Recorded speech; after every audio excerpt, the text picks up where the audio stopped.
রহস্যময় কর্ণাক সূর্য মন্দিরের ইতিহাস। কর্ণাক সূর্য মন্দির, যার গর্ভে লুকিয়ে আছে গা শিউরে ওঠার মতো রহস্যের মায়াজাল।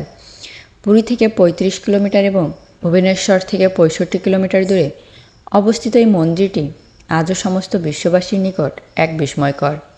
এই মন্দিরের নানা আশ্চর্যজনক কাহিনী আজও প্রচলিত রয়েছে মানুষের মুখে। শোনা যায় এই মন্দিরের চূড়ায় স্থাপন করা ছিল ৫২ টন ওজনের একটি বিশাল চুম্বক, কিন্তু সেই চুম্বক আজ আর দেখা যায় না কেন? কেন এই মন্দিরে কোনো দেবতার বিগ্রহ দেখতে পাওয়া যায় না? কেনই বা এখানে কোনো দেবতার পূজা করা হয় না? এই মন্দিরে রাত্রিবেলায় ভ্রমণ বা রাত্রিযাপন করা সম্ভব নয় কেন?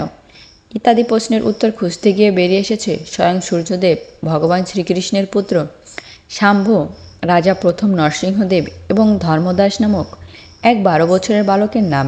তাহলে চলুন দর্শক, আমরাও জেনে নেই এই মন্দিরের ইতিহাস, ঐতিহ্য ও রহস্যে ঘেরা পৌরাণিক ইতিহাস। তবে শুরু করার আগে আপনাদের কাছে অনুরোধ, সনাতন ধর্মের ইতিহাস, ঐতিহ্য ও শাস্ত্রভিত্তিক এরকম কন্টেন্ট নির্মাণে আমাদেরকে উৎসাহিত করার জন্য আমাদের পাশেই থাকুন। ইতিহাস বলছে কোণার্কের সূর্য মন্দিরটি নির্মিত হয়েছিল ১২৫৫ খ্রিস্টাব্দে। পূর্বগঙ্গ রাজবংশের রাজা প্রথম নরসিংহদেব বাংলা জয়ের স্মারকরূপে চন্দ্রভাগা নদীর তীরে প্রাচীন মিত্রবনে এই সূর্য মন্দিরটি প্রতিষ্ঠা করেন। গোটা মন্দিরটি নির্মিত হয়েছে ভগবান শ্রী সূর্যনারায়ণের রথের আকারে।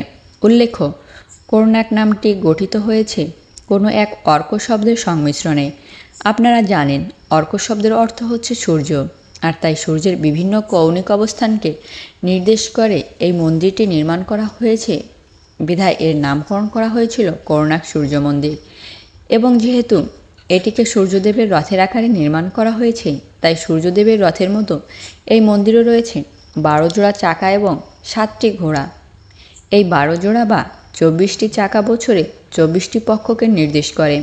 এছাড়াও এর প্রত্যেকটি চাকায় রয়েছে ঘড়ির কাঁটার মতো ৮টি করে দণ্ড।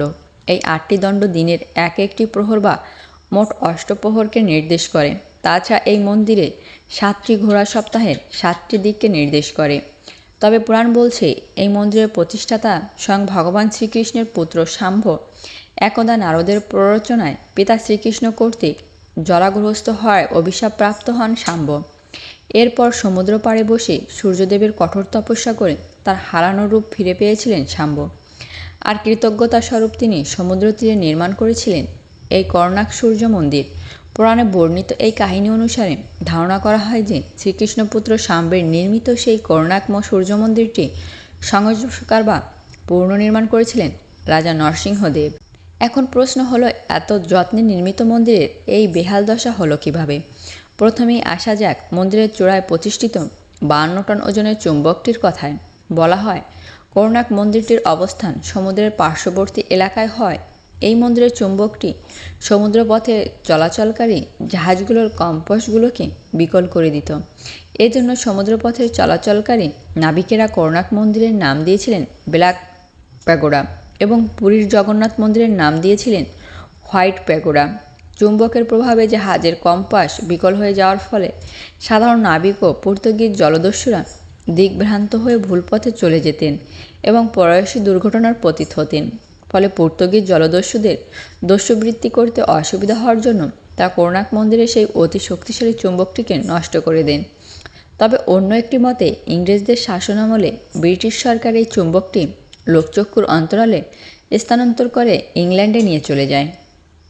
তাছাড়া কোণার্ক মন্দিরের আজকের এই বেহাল দশার পিছনে আরও একটি কারণ হচ্ছে মন্দিরটি তার সৃষ্টিলগ্নের পর থেকেই দেশি বিদেশি শত্রু শক্তি দ্বারা আক্রান্ত হয়েছে বহুবার।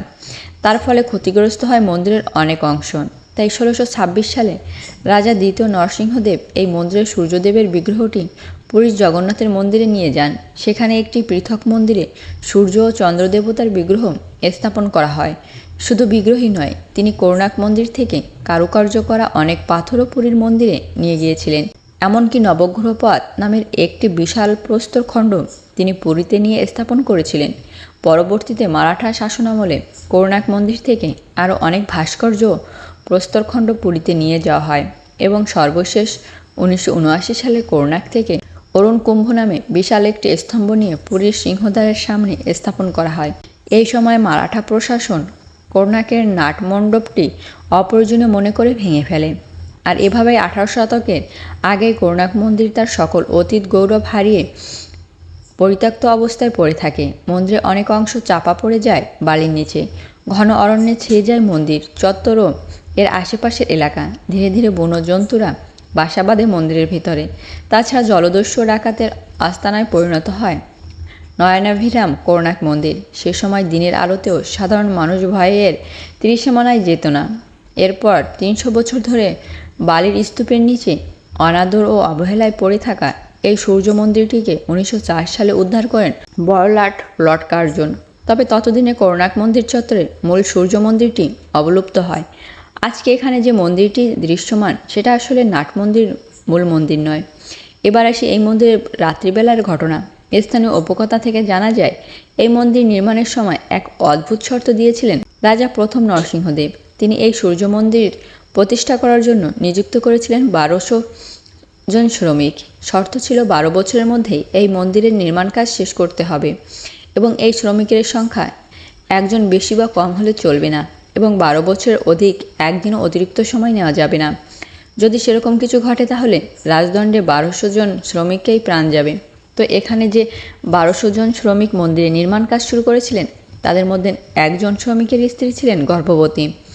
মন্দিরের নির্মাণ কাজ শুরু হওয়ার পরই তিনি ধর্মদাস নামক এক পুত্র সন্তানের জনক হয়েছিলেন, কিন্তু ধরাবাঁধা নিয়মের কারণে তিনি তার সন্তানকে দেখতে যেতে পারেননি। এভাবে কেটে গেল প্রায় 12 বছর। ততদিনে সেই পুত্রের বয়স প্রায় 12 এবং মন্দিরের কাজ সম্পূর্ণ হতে বাকি আর মাত্র 7 দিন। এ সময় পিতাকে খুঁজতে খুঁজতে ধর্মদাস পৌঁছে গেলেন কোণার্ক মন্দিরের চত্বরে। পিতা পুত্রের প্রথমবার মিলনে অশ্রুসিক্ত হলো তাদের নয়ন। তবে পিতার চোখে মুখে পুত্রের সাথে মিলনের আনন্দ ছাপিয়ে যেন ভর করে রয়েছে এক অজানা আতঙ্ক।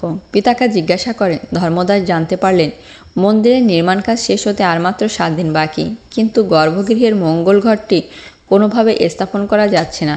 বালক ধর্মদাস তাই 7 পাঁচ না ভেবেই সেই মঙ্গল ঘট স্থাপনে অন্যান্য শ্রমিকদের সাহায্য করলেন এবং তাদের সম্মিলিত প্রচেষ্টায় স্থাপিত হলো মঙ্গল ঘটখানি।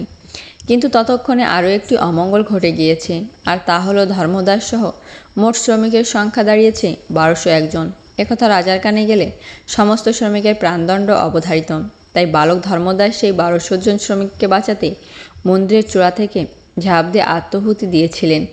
এই ঘটনার পরে অপবিত্র হয়ে যায় মন্দিরটি, ফলে এখানে কখনো কোনো পূজা অর্চনা হয়নি। তবে এখনও নাকি নিশুতি রাতে এই মন্দির থেকে ভেসে আসে এক ভয়াল আত্মচিৎকার, ফলে রাত্রিবেলাতে কেউই প্রবেশ করতে চান না কোণার্কের এই জগৎবিখ্যাত মন্দিরটিতে। বন্ধুরা, ভিডিওটি কেমন লেগেছে অবশ্যই কমেন্ট করে জানাবেন।